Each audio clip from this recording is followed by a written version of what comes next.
Good morning, everyone, and welcome to today's session of the Asian Development Bank's Regional Cooperation and Innovation Seminar Series. Today's topic is green ports, shipping, and maritime decarbonization. And we have a very distinguished panel of experts who will share 3 presentations. This will be followed by some interactive audience polling and the opportunity for the audience to engage in a Q&A session with our panelists. My name is Duncan McIntosh, and I am the Senior Regional Maritime Specialist at ADB. And it's my great pleasure to pass the floor over, without further ado, to Mr. Adrian Sammons, the Managing Director of Amstec Party Limited, and to Mr. Russell Stevens, the Principal Marine Scientist of O2 Marine. Mr. Adrian and Russell, over to you, gentlemen. Great, thank you, Duncan. And yes, it's great to be presenting today on a topic that is very important and relevant to maritime transport and also climate change as a very important topic. I will now share the screen, which will be relevant to our presentation.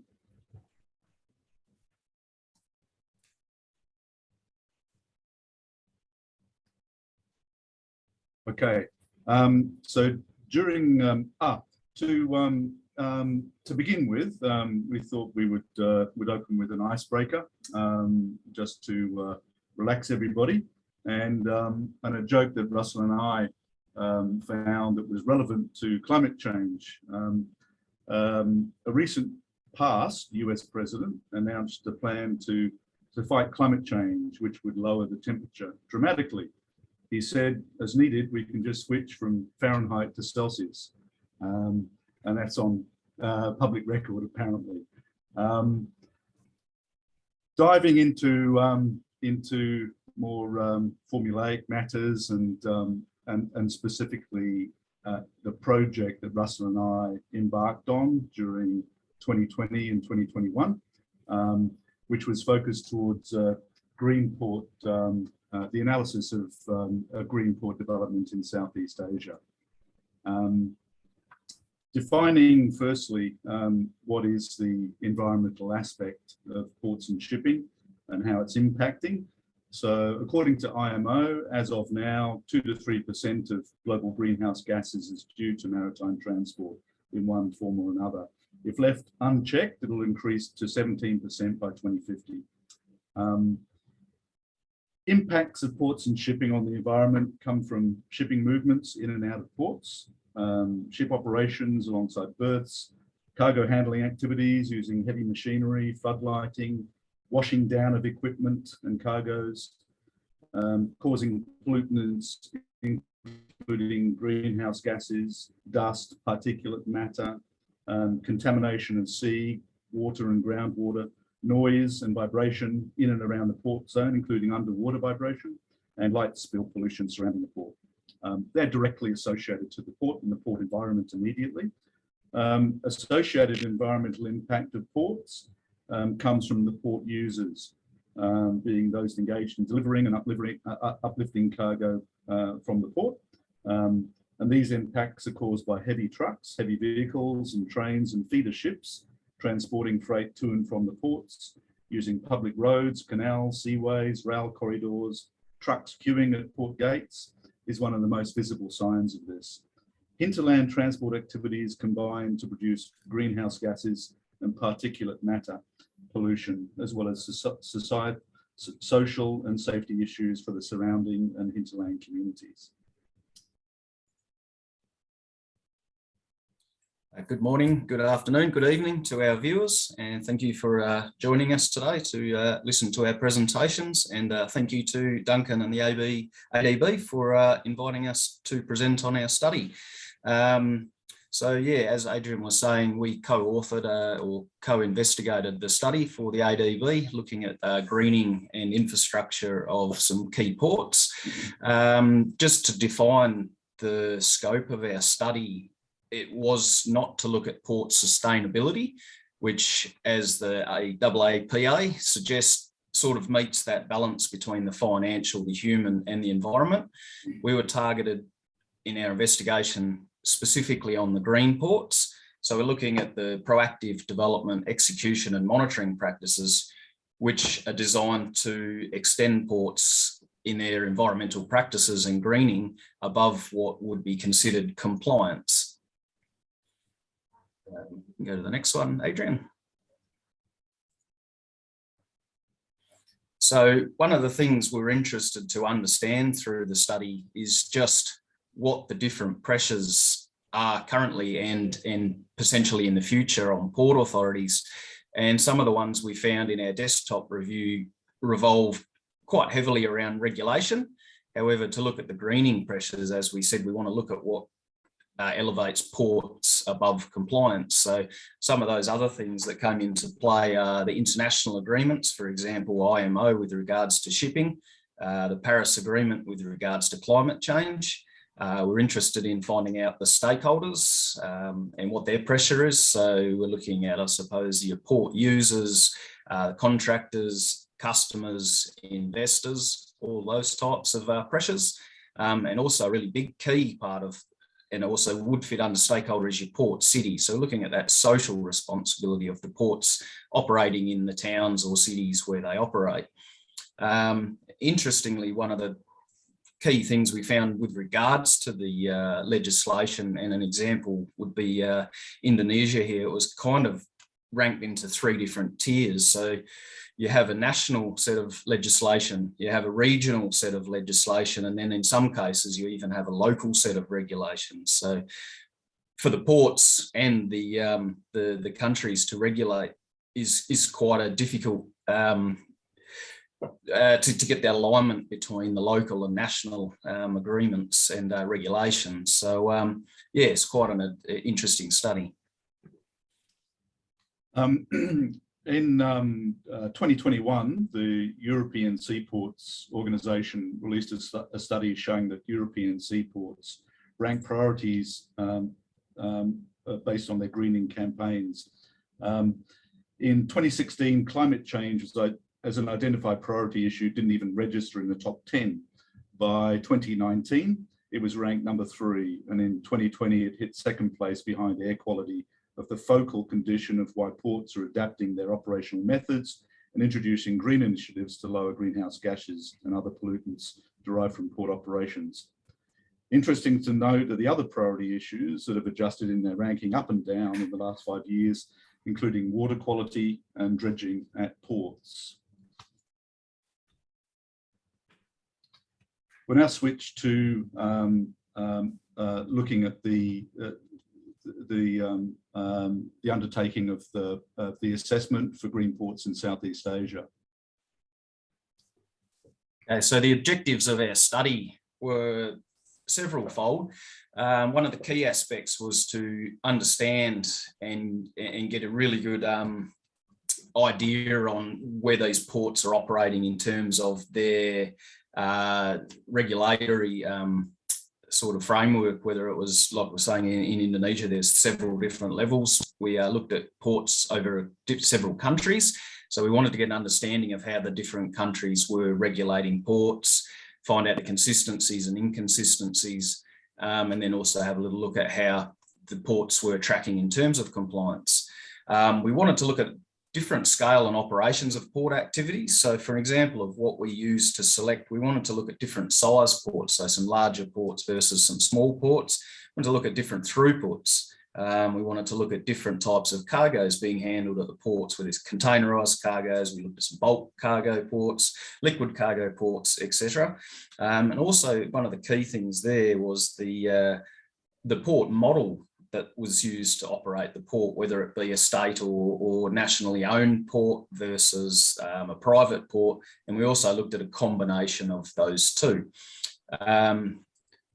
Yeah, touched on the next point there. Obviously, we wanted to look at the application and the current compliance of ports with respect to the national environmental legislation. And we also undertook a bit of an assessment of what sort of greening standards were out there, both on a national and a regional sort of level, to try and gauge where the ports were currently trending towards or tracking against. So yeah, probably back to you, Adrian. Next slide. Yeah, thanks, Russell. As Russell introduced the objectives of the Green Port Study, we agreed to identify 13 regional ports, which included 7 from Thailand, 3 from Vietnam, and 3 from Indonesia. And the representation of the ports included public and ownership, private ownership, and joint venture PPP ownership and operational management. As Russell introduced, they involved a cross-section of container port terminals, dedicated bulk and dry bulk terminals, chemical and oil and gas ports, and also mixed operational activities, including cruise ships and domestic shipping activity.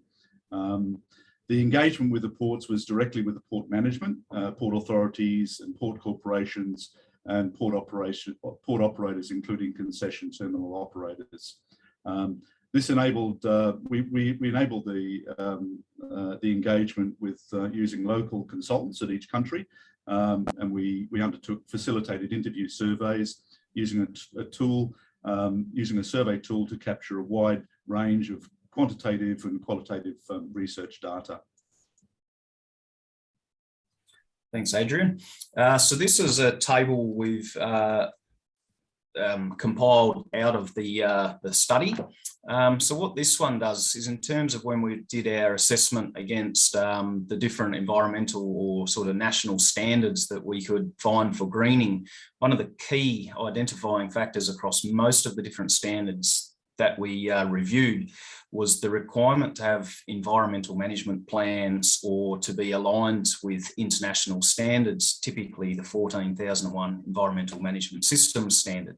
So this is a little snapshot of the different ports across the 3 countries and whether they had or did not have these plans in place.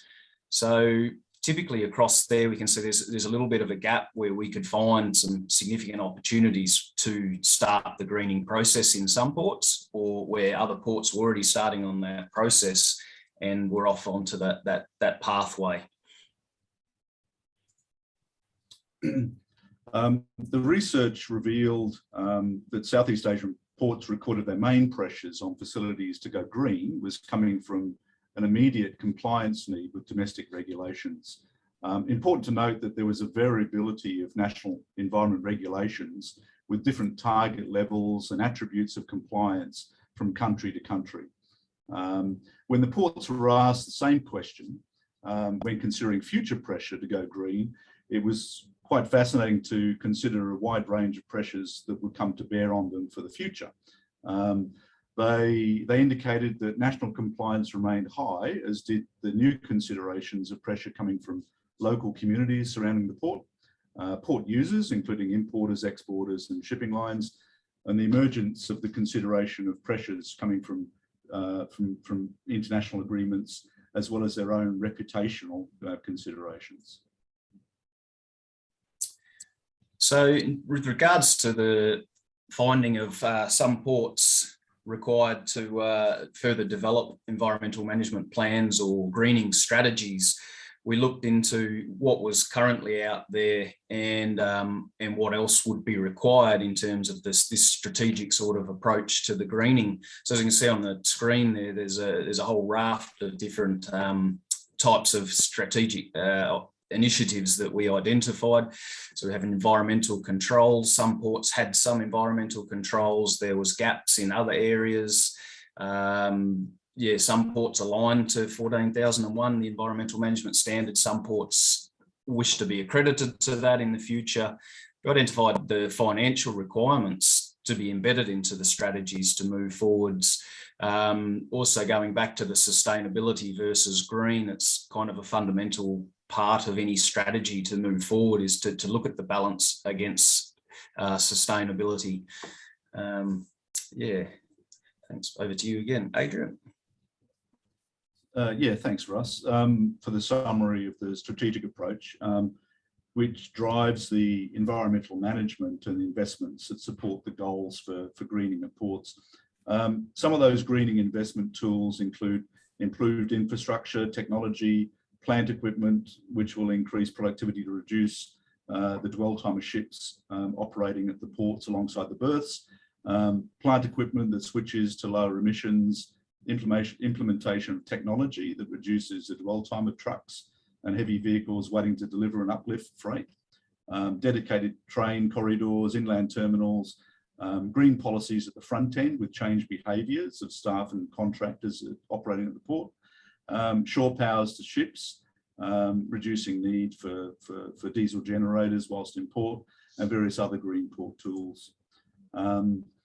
The snapshot of the findings includes the the headline items, which is the research that we undertook, levelled out that there were quite a number of development options available for the ports, including renewable energy supply at the ports for the plant equipment, as well as for switching work boats at the ports, tugs and pilot boats, to renewables and a hybrid power, bunkering for ships using the ports, using renewables, first mover advantage with providing bunkering facilities, reducing dwell times on the marine side and the hinterland side, controlling runoff of contaminants into the marine and groundwater of the port, implementing cold ironing facilities to switch to shore power, management of solid waste, including recycling, including replacing recycling reception facilities at the port side,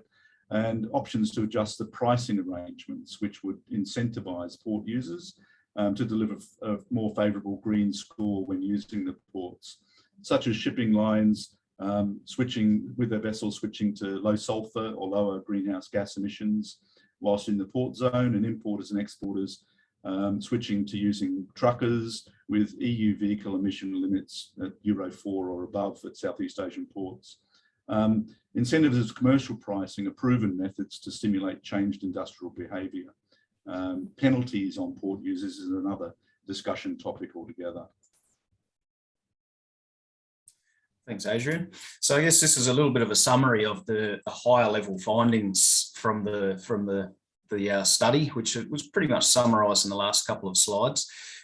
Just to put it in context and identify the high level opportunities. So significant opportunity lies in development of some strong and robust environmental management systems to guide future developments, planning, identification of the systems and standards that would be utilised for different ports.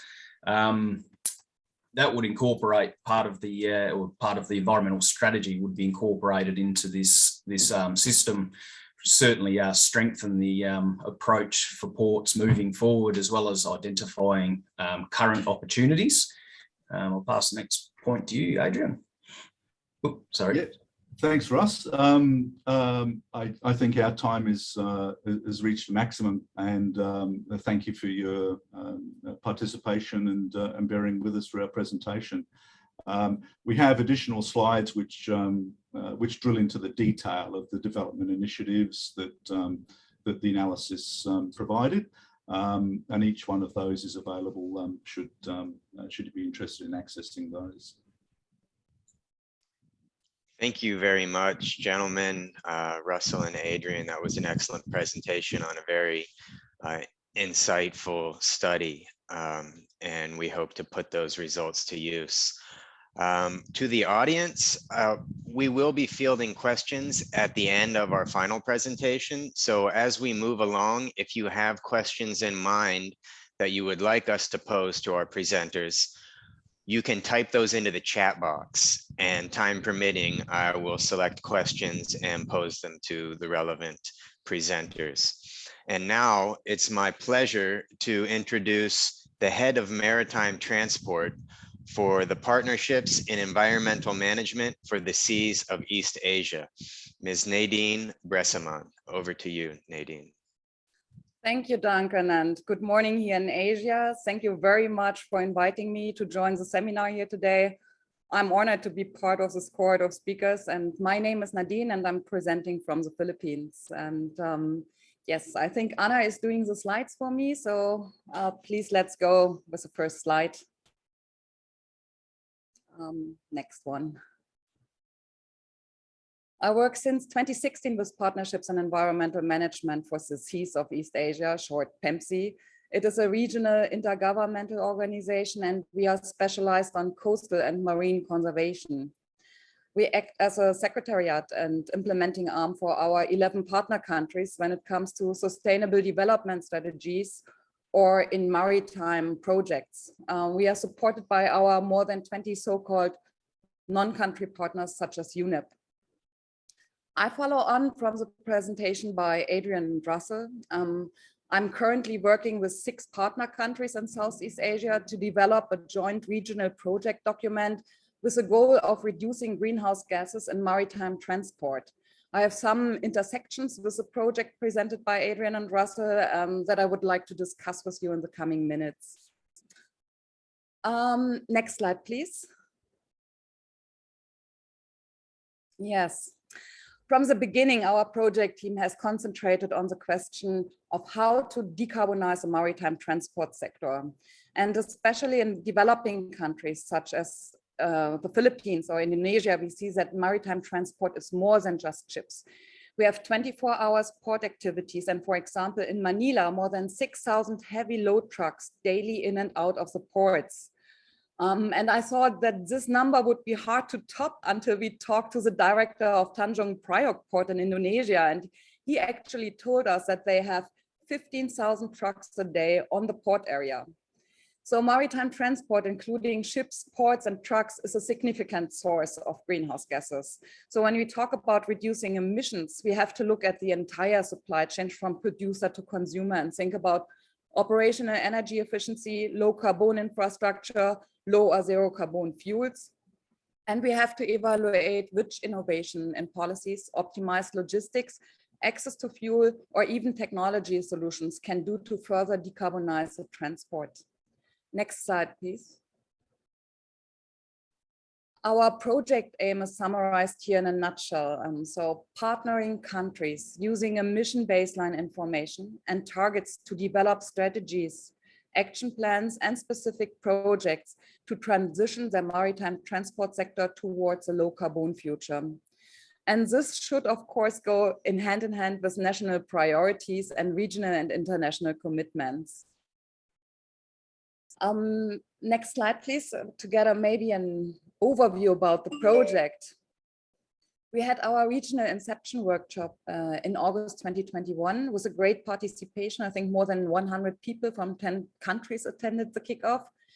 We are currently working with Cambodia, Indonesia, Malaysia, Philippines, Thailand, and Vietnam to finalize the national project documents. We have also initial talks with Japan, Korea, and Singapore, and also with Asian Development Bank to support us in regional discussions and to define decarbonization instruments with us and share knowledge. IMO, the International Maritime Organization, and PEMSI are implementing partners. IMO leads the consortium. The donor, the International Climate Initiative, ICI, is part of the German government's commitment to work together with other countries through technical cooperation and capacity development. Next slide, please. We identified 4 work packages that we further detailed with the countries in the last months. During the project, we want to evaluate the current maritime GHG status and develop future scenarios. From this, we want to draw a national action plan, roadmaps, and a joint strategy. And all measures are supported by capacity development, but the core of the project are the demonstration pilots. We will implement pilots for ships, ports, and hinterland transport and develop business cases or bankable projects in the context of emission reduction. And I brought the current status on the technology discussions with the country partners with me. There is no overview currently on Malaysia at the moment, or fuel discussions are still at the very beginning here, and Cambodia will accompany the project in regional activities and trainings and emission studies. And maybe we switch to the next slide, please, Anna. Our partner countries tended to choose the larger cities and ports for the pilot projects. In all countries, we are working with the ministries of transport as national focal agencies. In Indonesia, we plan to work with Pelindo at the port of Tanjung Priok to demonstrate greenhouse gas reduction on a hybrid tugboat and an truck. And also in Bangkok, we focus on the investment in trucks. E-ferries are already being promoted in Thailand by Asian Development in joint cooperation with Japan. In the Philippines, with its 7,000 islands, we are focusing on inter-island e-ferry system. Since ship design also plays a significant role in energy efficiency, we are considering a hydrofoil design for the e-ferry. And Vietnam has a total of 80,000 kilometers of inland waterways, and more than half of which are navigable. And at Cat Lai Port, we want to document the greenhouse gas emission reduction through shore power supply and so-called supercapacitor for cranes. And also two ship companies will participate in the project. Charging stations are of course necessary. With ports that have no long-term commitments with power providers, we are also discussing the use of renewable energy. And that of course brings us straight to rather crucial challenges in our project and for our ports. Next slide, please. The climate problem is actually an energy problem. We mainly burn the fossil fuels to produce energy. Ports are intense energy users, and the switch to electric vessels or port equipment alone is not enough to reach a CO2-free energy balance. It also needs electricity only from renewable sources. And here I have brought a graphic from the ASEAN Center for Energy, which I think shows that green energy, in this case, the solar, will continue to be a challenge for ASEAN member states in the coming years. Although green energy has become cheaper, the Philippines still plans the expansion of coal power generation. And we see here that solar installation is stagnating at a low level. In contrast, the progress in Vietnam is certainly impressive, driven by a set of tariff and incentive schemes. It shows that energy transition towards green energy is feasible in ASEAN with the right policies in place. But still, the most effective way to start cutting carbon emission is to restore the massive imbalance between the cost of fossil fuels and clean energy. Next slide, please. Currently, there is no alternative fuel that reduces greenhouse gas emission and is ready to replace traditional marine fuels. Many countries in Asia and also companies have set themselves ambitious emission reduction targets, but it needs low or zero carbon fuels to meet these targets. The shipping industry is working towards a sustainable future, and you already have some good examples or projects in shipping that are trying out alternative fuel solution. I think Anthony will introduce a very recent example in the next presentation. Currently, frontrunners or most famous and promising fuel alternatives are ammonia, hydrogen, methanol, biofuels, or LNG, and also maybe nuclear. LNG works for existing regulation on local pollutant, but it's not a low GHG fuel. And biofuels show potential, but only if it can be ensured that actual emission savings in the whole life cycle of the fuels are realized. And the success of hydrogen or other synthetic fuels depends on the use of green energy and the storage possibility. Next slide, please. Often, however, we are faced with quite specific issues with our country partners. All our pilots are prototypes for the countries. Where do you order an e-ferry, or is it better to go for a hybrid model? How do you maintain and repair the new technology? In the Philippines, we made a call together with the Department of Science in January and are hoping for exciting ideas and solutions. Last year, the Department of Science promoted the construction of a hybrid trimaran powered by both a traditional motor and wave energy. Next slide, please. However, we also face a challenge that even leading technology providers such as Kalmar are still in the prototype development stage. A new e-terminal truck is currently being produced. Delivery will start soon. And however, these vehicles have not yet been designed for right-hand drive. We are now discussing a joint pilot project with the Port Authority in Thailand with Bangkok Port. Next slide, please. Finally, I've brought results from our survey of ports in Vietnam supporting the study presented by Russell and Adrian. A total of 19 ports responded. Among other things, we also asked about barriers for greenhouse gas emission reduction with references to ship port hinterland transport. And the greatest challenge here was identified as lack of resources like money or staff and lack of financial investment. And from my point of view, we don't have a knowledge problem, but an implementation problem, which in developing countries is very much linked to financing issues. We need to help developing countries to decouple economic growth from energy, as these countries still rely heavily on carbon-intensive energies. Next slide, please.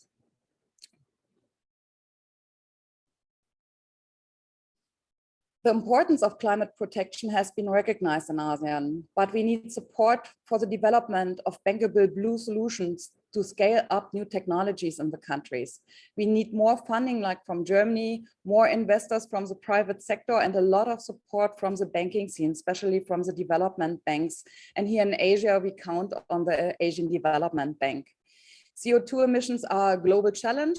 They don't stop at national borders where they are emitted. We solve all problems together, but we depend on each national government to decide to do the right thing and act in the name of Earth. And in this sense, thank you very much for your attention. I'm very much looking forward to the further discussion in the seminar. Thanks, and back to Duncan. Thank you very much, Nadine. Excellent presentation with a very logical flow from the results of our study, demonstrating some bankable projects that you're working on.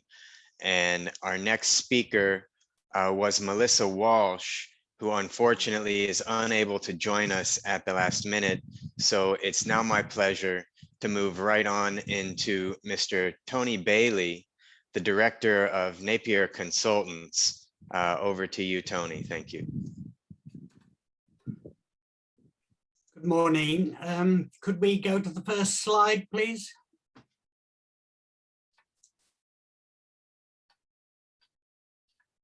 Can we have it? Yeah. My name is Anthony Bailey. I'm a maritime transport consultant working with the ADB. And one of our ongoing projects at the moment is looking at enhancement of regional maritime connectivity between South and Southeast Asia. The project objective is to develop a roadmap to facilitate the maritime movement of inter-sub-regional trade between South and Southeast Asia in support of economic growth. And in doing that, we're tending to look at it from a different dimension in terms of the demands of the trading community, rather than necessarily looking at the ports and the shipping. We're looking at it the other way around. What is it that the trading community needs in order to expand the trade? And there's two dimensions to that. The first dimension is looking at the shipping services who respond to that demand, and then the ports that are selected by the shipping companies to handle the demand. And then triangulate the demands of the trading community on the ports. Next slide. We've tended to focus particularly on container services between the two sub-regions because that is where the bulk of general trade is being handled at the moment. And most of this is being moved on feeder services, going through regional container hubs, such as those in the Malacca Straits and in Colombo. And this is due to insufficient demand to support direct port-to-port links between South and Southeast Asia selected ports. The Southeast Asian and South Asian countries tend to mainly export with distant destinations in East Asia, North America, and Europe, rather than between each other. And therefore, feeders are vital because they provide access to the global markets. But in many cases, there have been complaints that feeders increase costs and the time of movements between the two areas. To a certain extent, that's true, but only on the basis that there was sufficient demand. And at the moment, there isn't sufficient demand. However, we do expect changes within the next few years, that the feeder operations will change with more port-to-port feeder links, for instance, from Colombo to Chittagong, or from Singapore direct to Chennai. And this will mean a reduction in circuits, because in the past, the feeder services have tended to go around in a circuit collecting from various ports. And obviously, if you're the last one within the circuit, you've got a big delay on your shipments. We expect to see deployment of larger feeder vessels as the traffic levels increase. And that's important because it's quicker to work larger vessels than the small ones. And a reduction in geared container ships. On some of the routes in the Bay of Bengal and in Southeast Asia, we require ships with cranes because there are no gantries.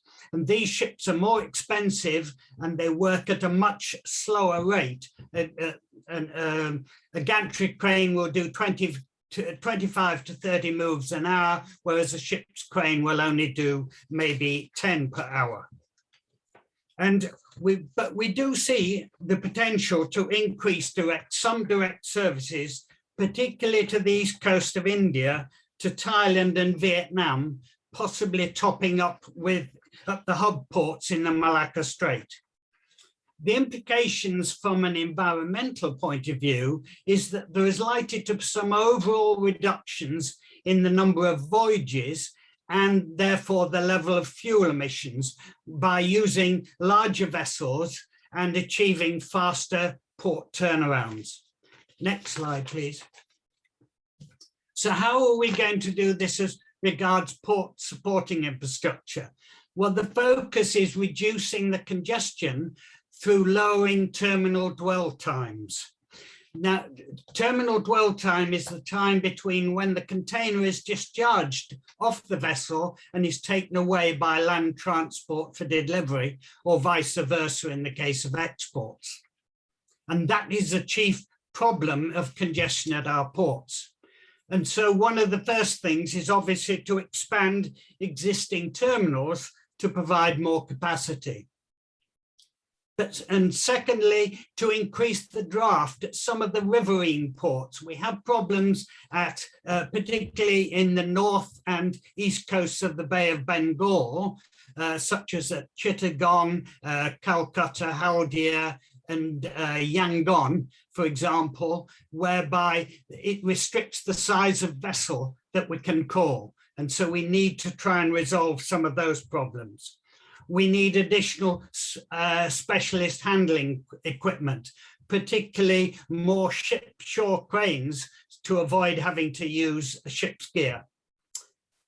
Next, to improve the port access roads, either through dedicated roads or modifications to existing junctions. This is particularly important in city ports, whereby as soon as the traffic leaves the port, it then mixes with urban traffic.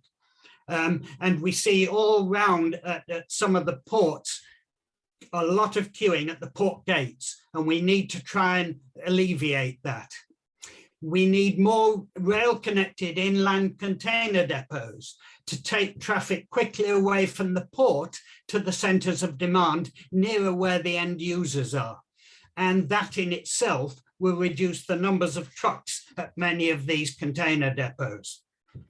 And lastly, we need to see more use of IT systems to enhance performance and operational management. But the implications of these changes is that there will be a short-term increase in potential pollution risks during these construction phases and during the dredging that's necessary to provide the necessary draft alongside. Next, please.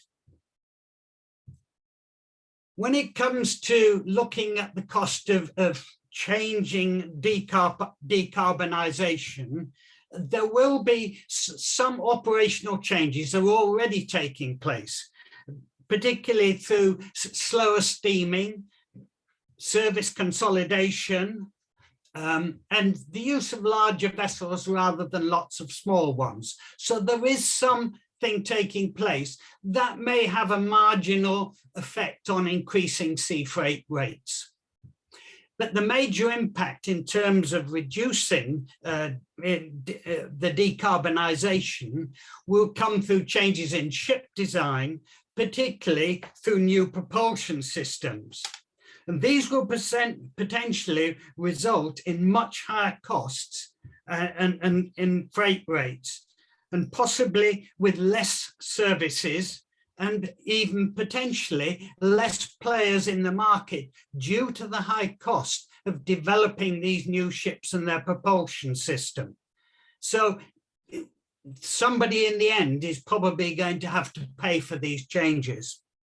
And one of the particular problems is on fuel storage. These new propulsion systems will need to probably be orientated towards mega vessels, where the extra costs can be partly offset by the economies of scale. But the new systems will need to be introduced on regular services between developed countries due to the specific problems relating to fuel, because you'll need extra dedicated storage facilities, bunkering methodologies, and the higher cost of stock storage, as well as technical expertise. This in the West is an easier problem, but in developing countries becomes more a significant issue, particularly at the smaller ports. But there are already some changes taking place.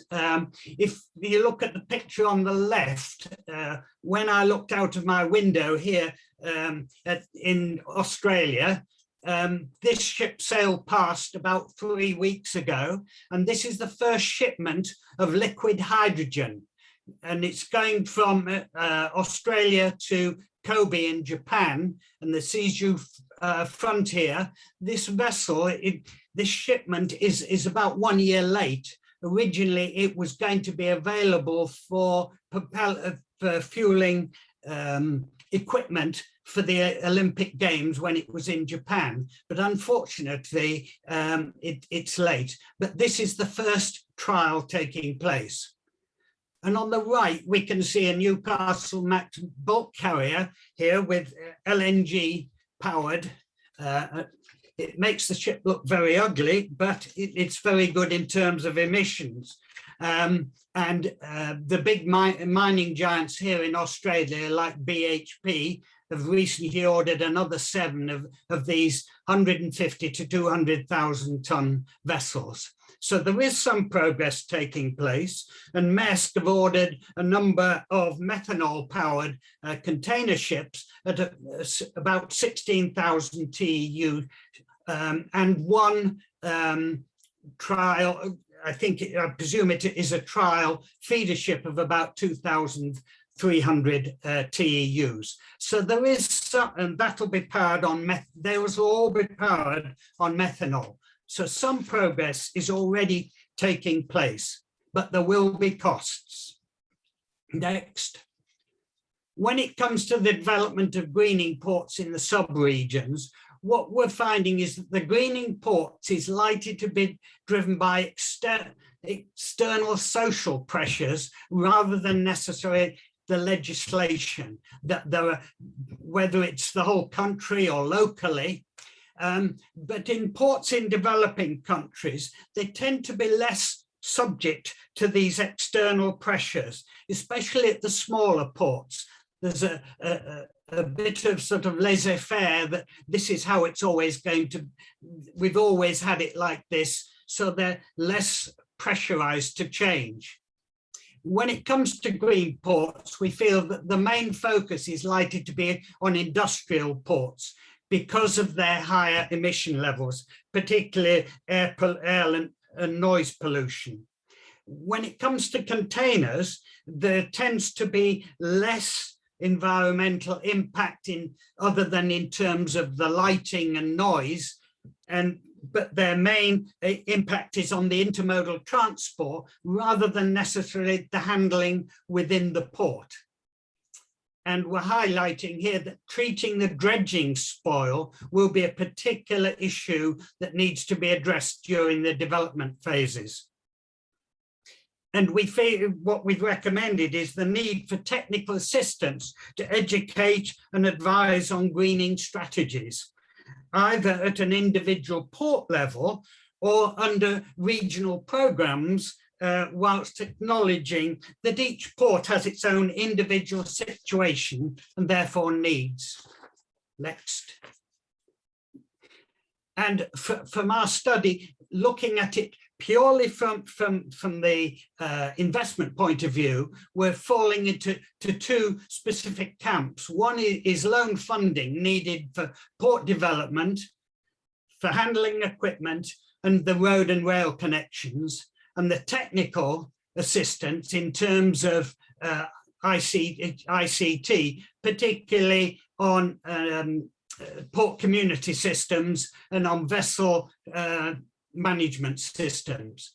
And to the right there, you can see that we've put in green ports, which we feel is an important feature of technical assistance programs because it is not readily available in many cases. Next. Thank you very much for your attention.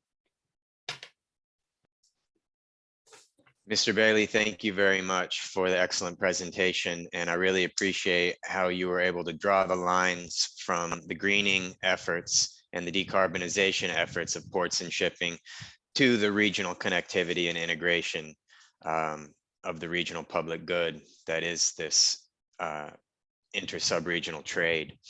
So now I would like to poll the audience. We have approximately 60 very well-informed audience members joining us. So I'm going to launch a poll and I'd like to get audience feedback. Please select your answer. This is a single choice poll, so you pick one of the following. And the question that's on the screen now for everyone is welcome to participate in, is, in your opinion, what is limiting finance for green ports and shipping? Trying to identify what today's audience believes is the main limiting factor. You may feel more than one apply, but you here select what you feel is the main limiting factor. I'll just give it a minute as people select and the results trickle in, and then I can share live with everyone the results of our poll. I see really great participation from everyone. Thank you. And I'm hoping that our results can help stimulate some discussion amongst our experts. I'll just give it another 30 seconds and then I'll close the poll, being mindful of the time remaining.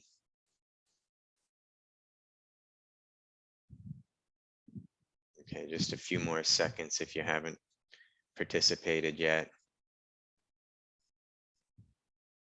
Okay, about 5 more seconds and I will share the results.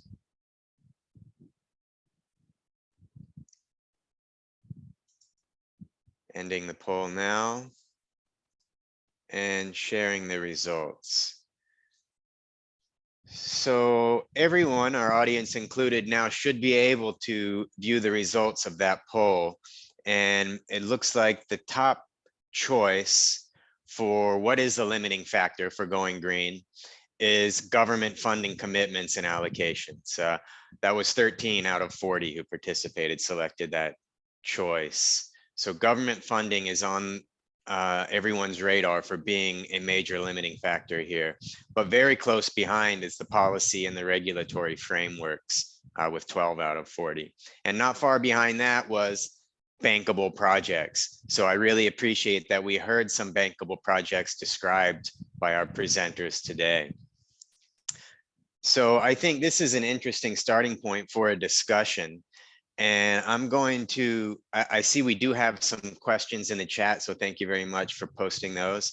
And I want to start by sending a question over to our first presenters, Adrian and Russell, which can maybe, we can go from there. So with this idea of what's limiting, and we've got what the audience believes, government funding, policy frameworks, and the idea of having ready to go bankable projects, how would a regional systematic approach to port greening be a useful tool to aid the progression of Southeast Asian ports to go green?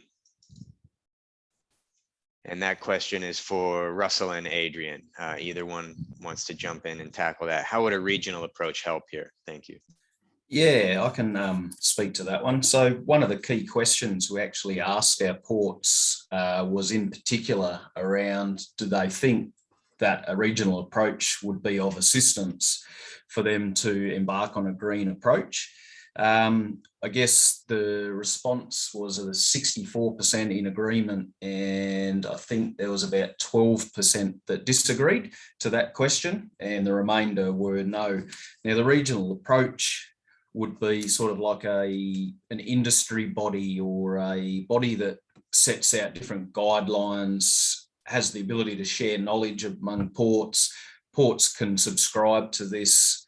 They would hold conferences. There'd be different things around where Tony was touching on dredging before. So there could be a dredging guideline for ports to apply. So rather than ports having to come up with all this in isolation, there could be an overarching body that assists them.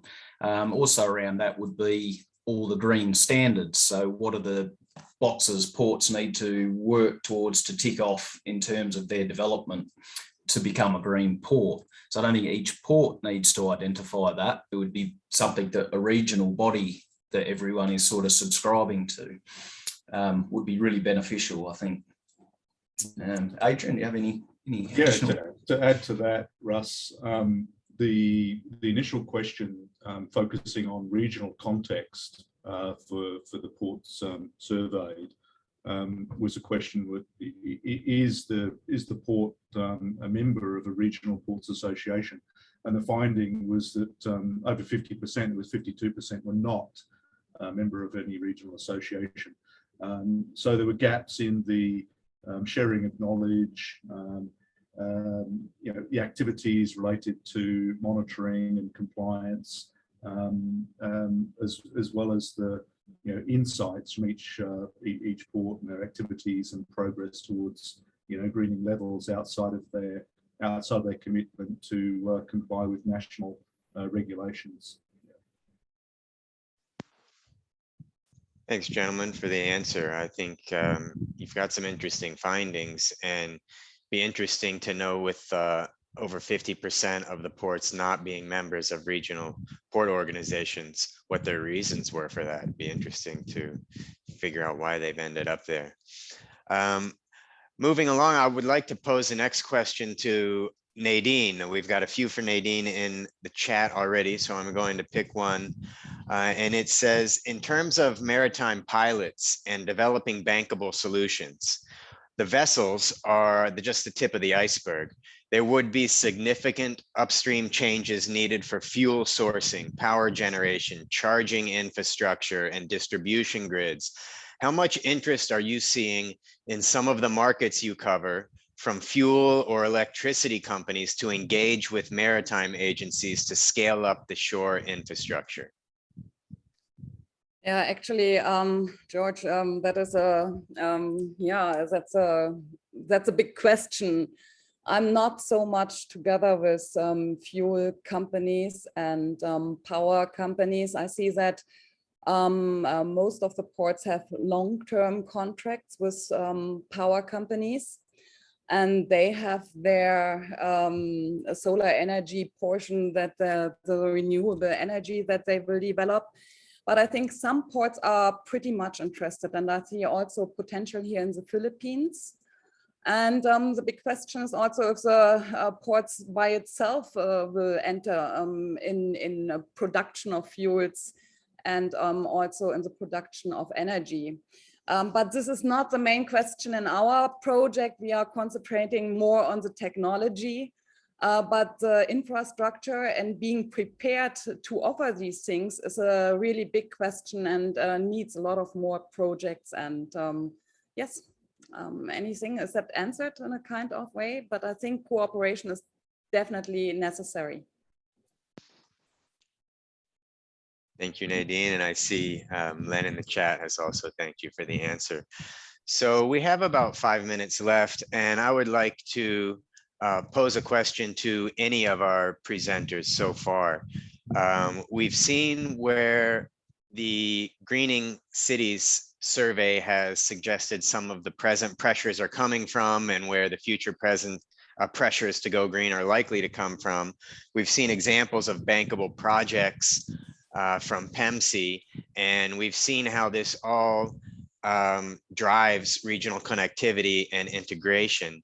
And my question for any of the presenters who would like to tackle it would be, how can the multilateral development banks help in all of these efforts? So what is needed from multilateral development banks, not limited to ADB, but knowing how we invest and the ways that we can and have been involved, what are the opportunities that you see for support from banks like the ADB? And again, this is open to any of our presenters who would like to jump in. Yeah, thanks, Duncan. Russell and myself, one of the core findings was a institution in the institutional setting of the port management, and the port management responsibility was tasked with, compliance of the national legislations and regulations within that port environment. It became apparent that the outcome of the survey was a lack of institutional strength and even low on resources. So that is a priority engagement, I think, that is reasonably low-hanging fruit for a development partner to look at training and upskilling and delivering those resources and required knowledge in that area. Yes, Nadine, please. Yes, I think what we are discussing pretty much in the project and what is obviously is a yard truck. Maybe we talk about $250,000 US for a yard truck. But an e-yard truck is much more expensive because the technology is pretty new. So, and there is this bigger cost, and this makes maybe ports saying, okay, maybe we wait a little bit longer, or maybe we still go with a diesel e-truck. So I think there need to be a kind of offer to finance these delta costs between a diesel yard truck and an e-yard truck. And this would be something I think would be a help at the beginning. I think lately the technology gets cheaper with the years, but right now it's more expensive.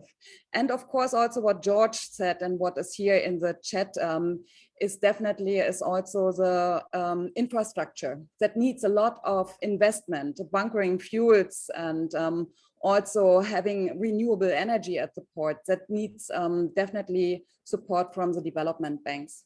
Thanks. Yeah, I think that the point that was made by Russell, I think earlier on, that if we could have some regional organization whereby people can, rather than trying to tackle the problem on their own, that they could talk to other people within their specific region to see what other people are doing and to help themselves, help each other, which that sort of conversation doesn't seem to exist particularly at the moment at a regional level. And particularly for smaller ports, it's much more difficult because they don't have that technical expertise that maybe the bigger ports have.